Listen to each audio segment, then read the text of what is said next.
What if your phone bill were covered by dividends every single month? What if your groceries were covered by dividends every single month? What if part of your rent were covered by dividends every single month? Today, I'm revealing my monthly income dividend portfolio, tickers, allocations, and what it pays me.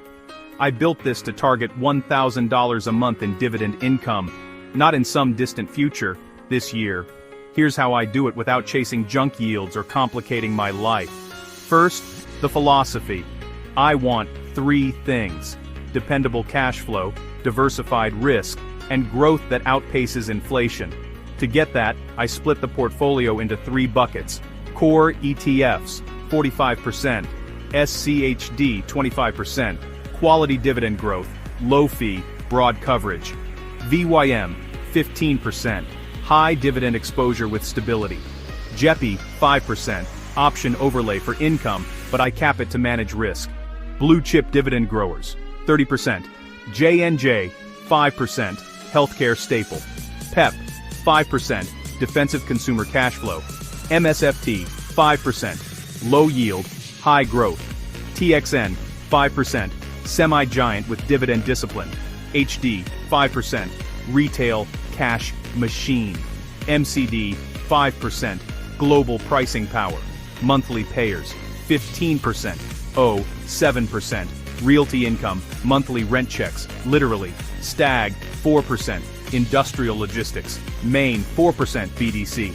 I limit size for credit risk, satellite yield, 10%, DVY, 5%, adds different factor exposure, BND or AGG, 5%, ballast for drawdowns, modest yield, how that pays monthly. Even though many of these pay quarterly, I ladder ex-dividend dates so cash hits every month. The monthly payers smooth out the gaps, while SCHD and VYM anchor the big quarters. Numbers: with roughly $300,000 in this mix, my forward yield is about 4 to 4.5%. That's $12,000 to $13,500 per year, around $1,000 a month before taxes. On a $100,000 version, that's about $330 to $375 per month. Your mileage will vary with prices and yields, risk controls, no single stock over 7%, REITs plus BDCs capped at 15% combined. Reinvest 50% of dividends for growth unless markets are frothy.